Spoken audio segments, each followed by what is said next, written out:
Om.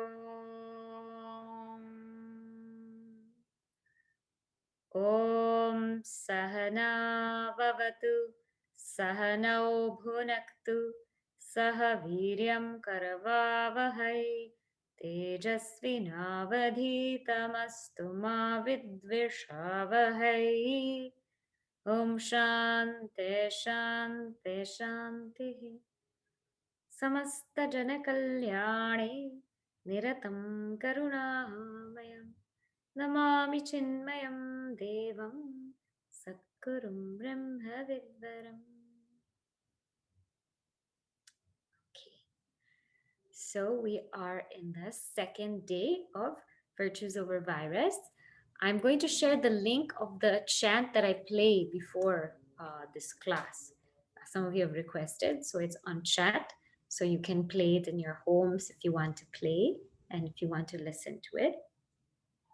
Some might be wondering, why are we doing this? Why are we pursuing this mantra? And as I said yesterday, as I had explained, this is Maha Mrtyunjaya Mantra. It is a Maha Mantra because this mantra is that which gives us Jaya or victory over Mrityu, over death. And yesterday we saw that death can be equated to suffering. And that happens at the bodily level, at the mental level, when the mind, the thoughts are moving, at the intellectual level, and even at the spiritual level. And in some way, everybody is suffering in some way or the other. Some in the body level, some in the body-mind level, some in the spiritual level. And so different types of suffering are there, and different gradations are there also of suffering. You know, some are very little suffering, some are a lot of suffering. And at different points or times of the day, the suffering is less, some points the suffering is more. So this is that mantra that gives great victory over any type of suffering. And how does it do that? Through the power of mantra. This mantra, it depends on you what it means. Why am I saying that? Is because we will go through the meaning, but how deep you want to go depends on you. And as I said also, it's not that suffering at these levels will stop. It's that I will stop being the sufferer. I will not really be bothered by it because this mantra builds like an immunity. An immunity. Just like self-knowledge builds immunity, it builds immunity. What is the fruit of knowledge? What is the fruit of this mantra? How does it give victory over these sufferings? It makes us fearless. It makes us absolutely fearless because through contemplating on this mantra deeply, we will know how to deal with everything and anything. So it makes us fearless, and it is very apt that the Devata of this mantra is Bhagavan Shiva in the form of Trambakeshwar, in the form of Rudra. So today we will look at the Devata of this mantra, the form of this mantra. Who are we invoking? What is this fearlessness? So I will share with you this form of Bhagavan Shiva so you can see, and then we will talk a little bit about the form. Here we go.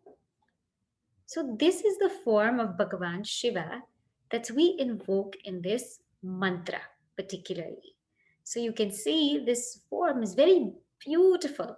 This one has 8 arms. So you can see 8 arms, and then the crescent moon on his crown. And of course, Lord Shiva is always surrounded by snakes. He's wearing an elephant skin, seated on a tiger skin, and his eyes are half open, half closed. So how is this Lord Shiva's form? What does it mean or signify? So first is the above 4 hands. First we will go to the hands. They are holding these pots. And these pots symbolize the knowledge of immortality. In Lord Shiva, why is Lord Shiva fearless? Because he has a continuous flow of the knowledge of immortality. That knowledge is not sparks. Only when I'm in satsang, I get it. Or only when I'm in a certain place, I get it. It's a constant flow of Amrita. It's a constant flow of his real nature, and therefore he is fearless because Jnanam gives you abhayam, gives you fearlessness. Then we go to the bottom two hands. Now the bottom two hands represents that even now the knowledge is flowing on Lord Shiva, but he nicely opens his hands and he gives it and shares it with all. So Bhagavan Shiva doesn't keep this to himself. He lets it flow on him and he shares it with everybody. Then we come to these two hands right here. This hand is in the Mrigi Mudra. Now when we do those of you that Gayatri Mantra, Asya Shri Gayatri Maha Mantrasya Vishvamitra Rishihi, we did like this. So here also we will do, this is for Vasishta Rishihi. This Mriga Mudra or Mrigi Mudra symbolizes a deer. Huh? And what happens is the deer is always going one place to another, one place to another. Deer is always going one place to another. Why is the deer going one place and another to another? The deer is smelling something and is wanting to pursue that smell, right? They smell some kind of fragrance. Huh? But it is said that very fragrance which they smell is that which is in them already. Hmm? So we are like deer. We're going out and about in this world, but the idea is to bring that mind, this deer symbolizes our mind, bring that mind and bring it right here and keep it still. And how to keep that mind still or to tame that mind, Lord Shiva has a japamala. And so we learned that what the japa does and how it trains the mind and it stills the mind. So you see very beautifully here, he gives the whole path of a seeker. Train your mind, and then you will get this constant flow of immortal knowledge. And when you get it, then you can give it and share it. Now, in Lord Shiva's form, and how does he live in this world then? Having this constant flow of knowledge, giving it to everybody, having purified his mind. How does he live in this world? With his eyes half open, half closed. He's not totally in the world, totally acting, engaging, and doing all of these things like all of us, nor is he asleep to the world, nor is he like in deep sleep state. His eyes are half open, half closed, means even though he is in this world, he is not of this world. How Puja Gurudev always says, right? You can be in this world, but you're not of this world. So you are just that silent onlooker. And this is how he lives his life. This is why he's fearless, because he knows nothing actually can touch him. Then we see that he has the snakes all around him. The snakes all around him symbolize that he has conquered his ego. So don't think it was a very easy thing that Lord Shiva went through. Huh? His ego is fully conquered. That little I is now tamed by Lord Shiva. He's the slave of Lord Shiva, no longer able to hiss.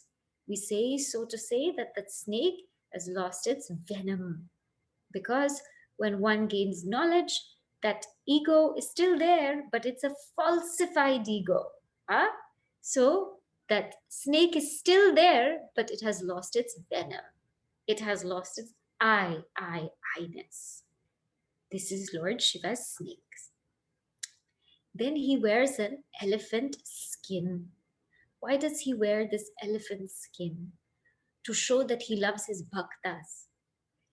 There is this story of Gajasura. This Gajasura was an elephant demon who did lot of tapasya. And this Gajasura did lots and lots of tapasya. And as a result, he gained the boon that nobody with a desire can, only the person with no desires, rather, can defeat me. Only a person with no desires. Now he got such a boon. Now, where in the world will you find somebody without any desires? Where will you find someone without any desires? And of course, we find that in Lord Shiva, free from all desires. And you know the story where Kamadev, even that Kamadev tried to tempt Lord Shiva, and his third eye opened, and that Kamadev burned to ash. So Lord Shiva was able to defeat this Gajasura because he had no desires. And this Gajasura, at this time of defeat, he said, "Oh Bhagavan, I have so much love and devotion and surrender to you. Please do one thing. I always want to be with you. Take the skin, take my skin and put it as a covering in your body. Please do that for me. Just one personal request." And so Lord Shiva did that. And so he wears that elephant skin on himself to show that he loves his bhaktas. Hmm? So this is the form of Bhagavan Shiva that we contemplate on. Okay? Now, see how is he the abode of fearlessness? You please see all the contradictions in Lord Shiva. Huh? He has snakes all over him.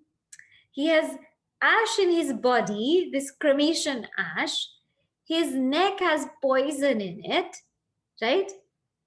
And he means he conquered an elephant skin. He sits on a tiger skin.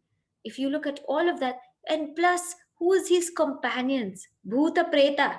These Bhutas and Pretas, these ghosts and goblins are his entourage. This is how Lord Shiva rolls. Means, and when you see everything about him, he's absolutely fearless. Whether there's poison, whether there's demon, whether there's snake, whether there's anything, he's absolutely fearless. And he's fearless and serene. Huh? This is the deity of Maha Mrtyunjaya Mantra. So this is what, when a devotee sincerely meditates on this, then this is what they become. Okay? So this is Shiva.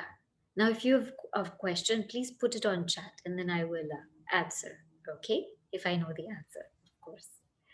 So we are studying this Maha Mrtyunjaya Mantra, and it is great victory over all kinds of suffering.